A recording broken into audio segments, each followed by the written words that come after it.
早晨啊，弟兄姊妹，我真係覺得每一日都係應該歡呼噶。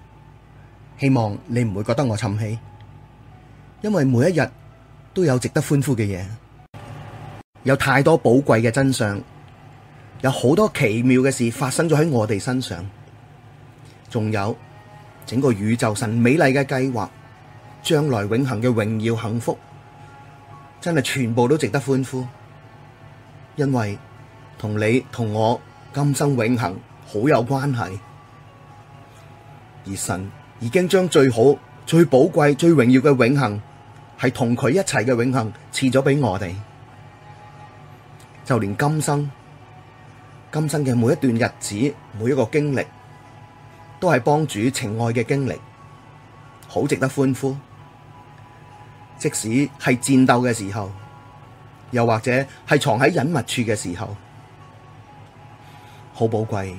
呢啲情愛嘅經歷都會係永恆中寶貴嘅回憶，仲有加增無窮、增甜增榮嘅永遠。哇！諗起都興奮。弟兄姊妹，我哋有位復活嘅主，佢已經勝過咗死亡，勝過咗魔鬼。我哋嘅人生有絕對嘅把握，主所講嘅一切美麗嘅應許都會成就，都會實現。佢已經排除萬難，幫我哋永遠嘅聯合。佢嘅墳墓係空嘅，我哋要同佢一齊走榮耀嘅人生路。我哋一齊唱首詩歌敬拜主啊！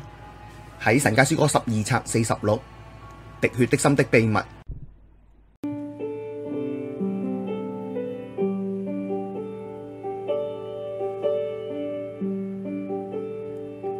鳥鳴花開，粉紅的花瓣譜成浪漫愛路，歡慶我主從死裡復活，歡慶你我愛永聯合的春日，你心永遠向我敞開，我可歡意投你愛懷，你愛懷是我唯一宇宙中安息居所，你擁抱我，你擁抱我到你的心內。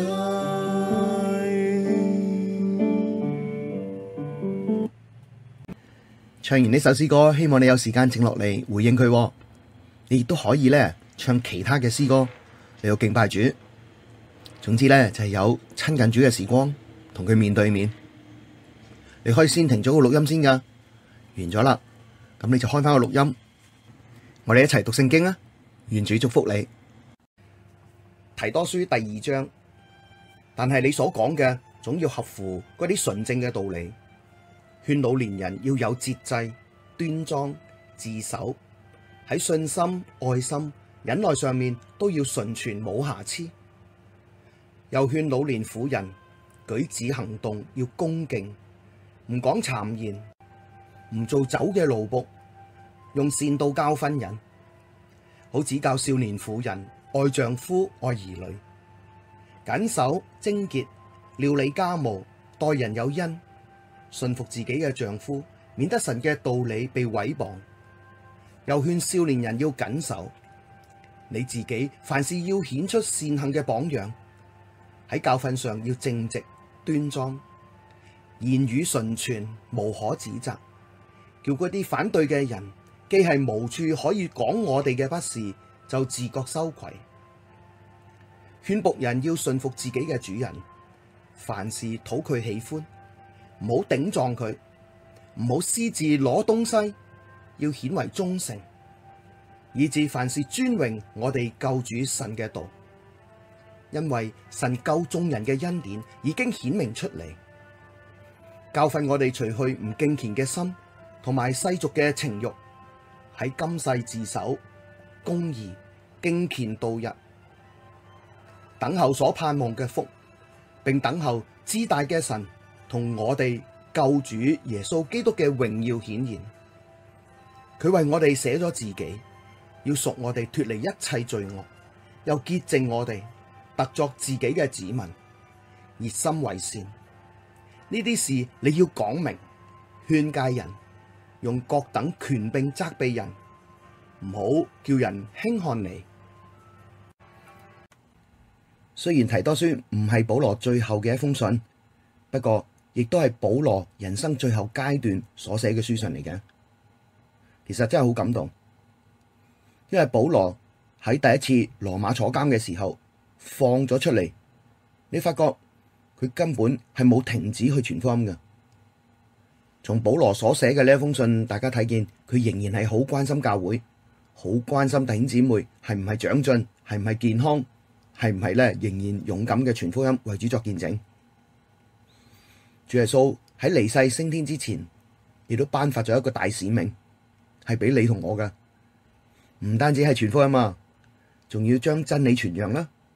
而一樣好緊要嘅就係要興起門徒，使有一代又一代嘅人能夠承接託付。保羅實在係好重視呢件事。如果青黃不接，咁主嘅工作點樣延續落去呢？保羅唔單止要造就同埋興起提摩太、提多，佢仲要佢哋咧繼續嘅興起其他嘅弟兄姊妹，建立純正合主心意嘅教會。保羅將提摩太留喺以弗所，將提多留喺革哩底，就係要佢哋繼續喺各城建立教會，設立長老，裝備門徒，同埋興起弟兄姊妹。喺前一章，即係提多書嘅第一章咧，保羅已經多次提到咧，就係道，神嘅道，要提多咧係繼續傳揚神嘅道，顯明神嘅道，持守神嘅道。因為喺當時咧，教會實在係面對住好多真理嘅衝擊，好多假道理，好多異端，又有好多唔同嘅學說啦，同埋主義。相信喺革哩底嘅情況都係一樣嘅。保羅唔單止要弟兄姊妹咧持守真理，仲係好希望弟兄姊妹能夠活出真理，為真理作見證，顯明主嘅心意。所以嚟到提多書嘅第二章咧，你都會發覺好多次保羅提到咧就係道，係神嘅道，係神嘅真理，甚至可以指到主自己添。呢一度咧有時譯做道理，我自己就覺得唔係咁好，最好咧就係冇咗個理字啦，就只係講道。譬如第二章嘅第一節啦，純正嘅道；第五節尾嗰句啦，免得神嘅道理被毀謗。最好咧就冇咗個理字，就係免得神嘅道被毀謗。就正如第10節講，凡事尊榮我們救主神的道。咁係唔係加個理字就係錯咧？咁又唔係，只係我覺得冇個理字會好啲，因為我哋跟隨嘅唔係道理啊嘛，唔係一套一套嘅理論。我哋所跟隨嘅係道，係主自己，係神嘅話。我哋所信、所跟隨嘅咧，唔係人嘅道理嚟嘅，乃係主自己，係真理。人嘅道理有啲都好嘅，不過唔係絕對真嘅。雖然可取，但係我哋唔能夠跟隨人嘅道理噶，因為道理係死嘅，只有神係活嘅。所以我哋係跟隨活生生嘅神，同埋佢活生生所講嘅說話。所以如果當我分享到呢一章聖經關於道嘅時候，好似讀少咗個理字咧，大家諒解我嘅意思啦。而我係專登咁做噶，希望大家明白。喺提多書嘅第一章、第二章咧，有接近10次咧係提到真理或者係神嘅道，可見保羅係非常重視呢件事。而且保羅係非常強調神嘅道咧要純正，說話教訓要純正，係出自神嘅道，係出自真理。純正其實呢度有個意思，就係使人健康咁解，亦都可以譯做咧冇瑕疵，就好似提多書嘅第一章第13節，同埋提多書嘅第二章第2節，都係譯做純全無疵嘅。喺我分享第一章嘅時候咧，亦都已經解釋過，就係純正呢方面咯。保羅好重視呢件事，就係我哋所講嘅話，唔好夾雜其他人嘅思想主意，要完全係出於神嘅話。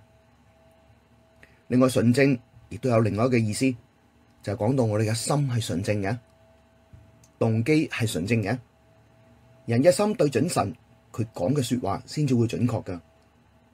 唔單止準確啊，純正有另外一個意思，就係使人健康，係咪好好咧？能夠醫治一個人噶，能夠使一個人成長強健。難怪彼得都叫我哋咧要愛慕純正嘅靈奶，應該就係講到神嘅話啦。我哋要愛慕神嘅話，使我哋能夠因此漸長。今次我讀提多書第二章咧，唔單止感受保羅係好重視真理要純正，佢亦都好重視咧就係要活出真理。我感受咧保羅就要強調，人唔單止要聽到真理，仲要見到真理，即係話從弟兄姊妹身上，從基督徒嘅身上，能夠見到神嘅話係真係可以活出嚟嘅，係真係可以經歷到嘅。保羅咧就係好想從老到少，每一個嘅弟兄姊妹都能夠活出真理，係咁樣嚟顯明真理。所以呢章聖經保羅就叫提摩太要勸老年人應該點點點，又勸老年嘅婦人又應該點點點，又指導少年嘅婦人啦，勸嗰啲年青人啦，仲有要勸僕人添。呢度所講嘅5類人呢，已經包含教會裏面呢，不論男女老少，同埋唔同階層嘅弟兄姊妹。咁保羅點解要咁樣勸呢？勸佢哋嘅目的咁樣做係乜嘢呢？如果我哋只係注意咧字面嘅意思，就係佢哋要做啲乜嘢咧，咁樣可能我哋唔夠明白保羅真正嘅用心。保羅咧唔係想弟兄姊妹過一啲規條式嘅生活，就係可以做呢樣啊，唔可以做呢一樣啊。保羅係希望弟兄姊妹活出真理，以倚靠主嘅心，活出字面意思背後嗰個真正嘅內涵，譬如信心、愛心、忍耐。好多人都覺得咧提多書嘅第2章同提摩太前書嘅第5章咧好相似啊，因為喺提摩太前書第5章開始嘅時候就講到唔好嚴責老年人，勸佢好似爸爸咁，要勸少年人好似弟兄，老年婦人要好似母親，少年嘅婦女就好似姊妹。又係提到喺提多書第2章所講嘅對象。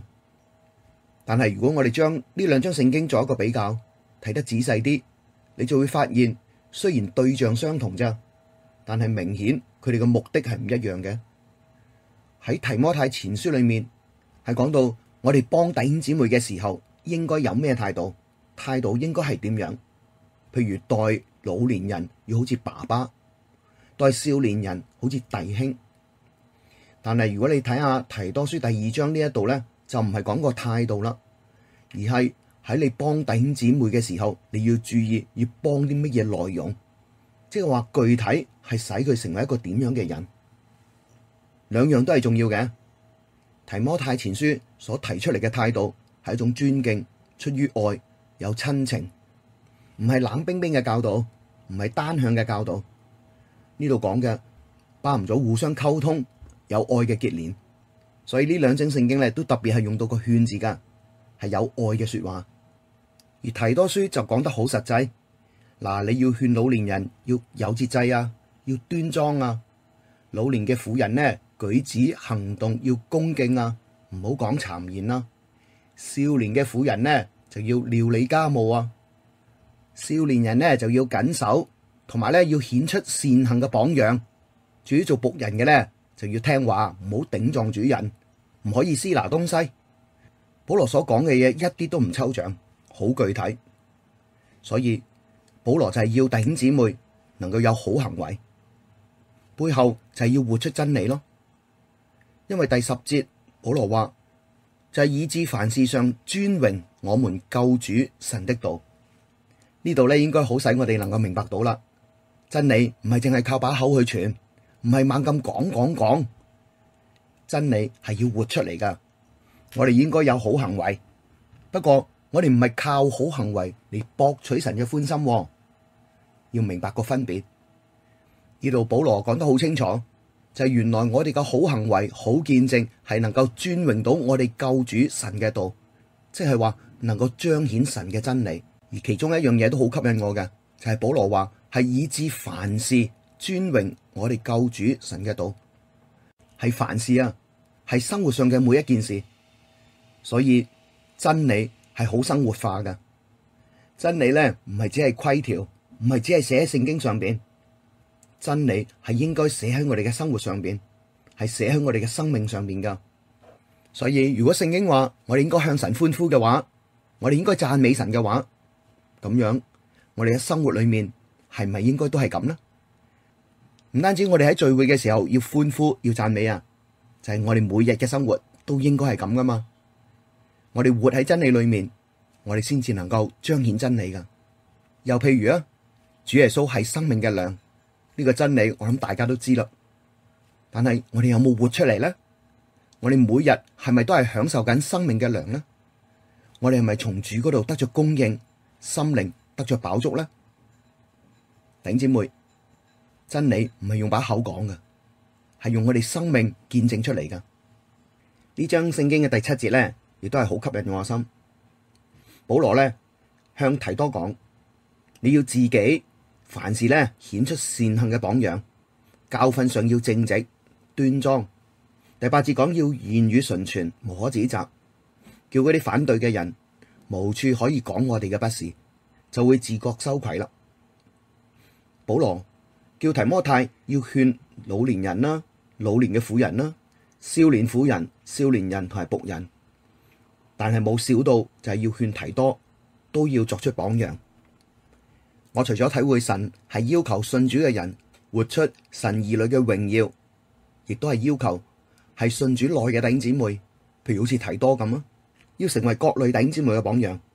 年長嘅應該係全群嘅榜樣，年幼嘅應該有效法嘅對象，而年幼嘅弟兄姊妹亦都應該成為世界嘅榜樣，喺世人眼前活出神兒女應有嘅樣式。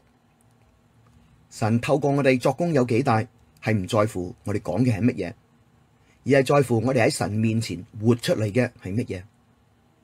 因為呢度提到榜樣嘅時候，就提到兩件事。第一件事就係第5節最後嗰度，要活出榜樣嚟，免得神嘅道被毀謗。之後就係第二件事，喺第10節最尾嗰句啦，凡事尊榮我哋救主神嘅道。弟兄姊妹，睇唔睇到兩處都係講到咩呢？屬神嘅人係要用佢哋實際嘅生活嚟見證神嘅道嘅，唔係單單用話語嚟到作神嘅見證，而係用整個人嚟顯明神嘅見證。如果唔係整個人顯明神嘅見證，我哋就唔使盼望我哋可以將人領到主嘅面前噶啦。我哋都知道啦，亦都遇見過有啲人呢，佢自稱係信耶穌噶，但係生活行為呢，佢係同未信嘅人呢一樣，甚至更差添。見證唔好，反而令到人啊唔願意相信耶穌。咁我哋要活出美好嘅見證，係咪好難呢？唔係。由第11節去到第15節，保羅就講出，其實我哋要作出榮耀嘅見證，已經係好容易嘅事。點解？因為第11節講出咗神嘅救恩已經顯明咗出嚟啦，而第12節去到第14節咧，就講出呢個救恩嘅榮耀啦。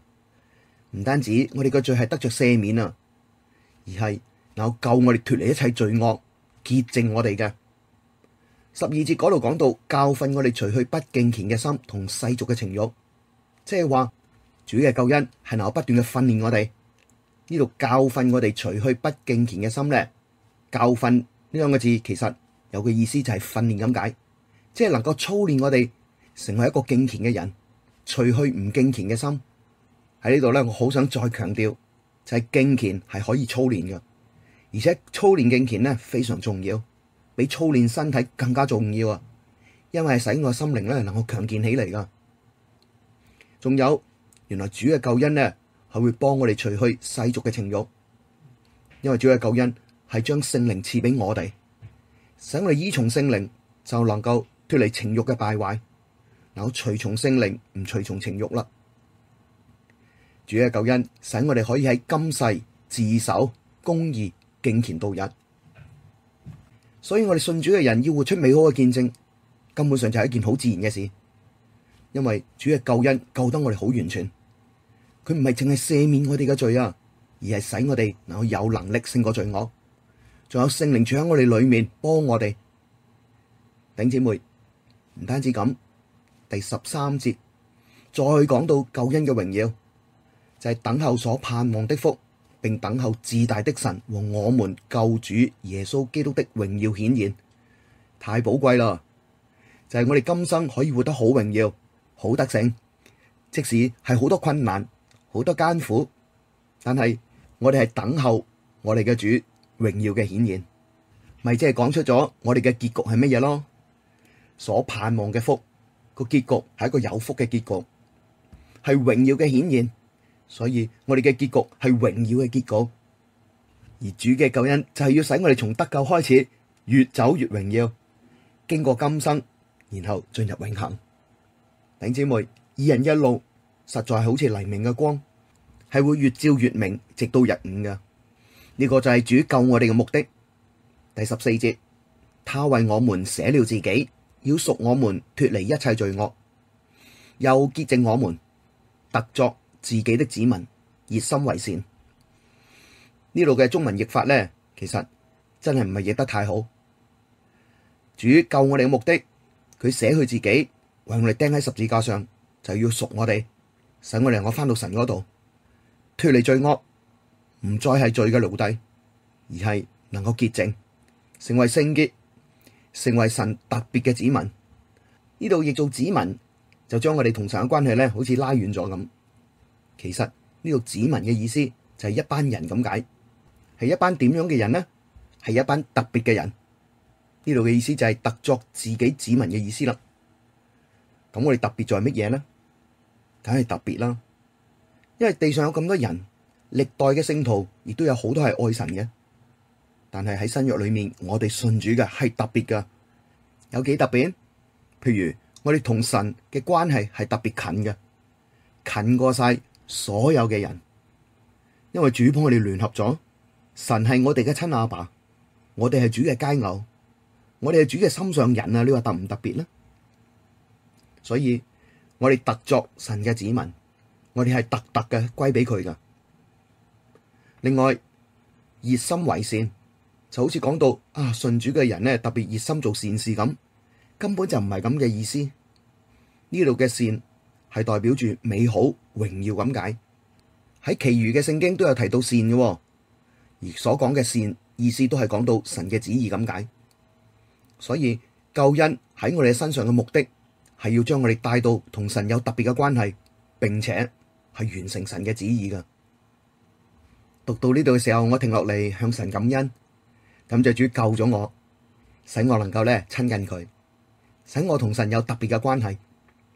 而好寶貴，原來佢救我嘅目的唔係淨係除去我嘅罪，仲係要我能夠完成佢嘅心意。我哋再讀多呢一節聖經一次啊！第14節，他為我們捨了自己，要贖我們脫離一切罪惡，又潔淨我們，特作自己的子民，熱心為善。所以你話啦，其實我哋信主嘅人要作美好嘅見證，一啲都唔困難。我哋只要享受救恩，倚靠主，隨從聖靈，我哋就能夠彰顯神嘅榮耀，活出神嘅心意噶啦。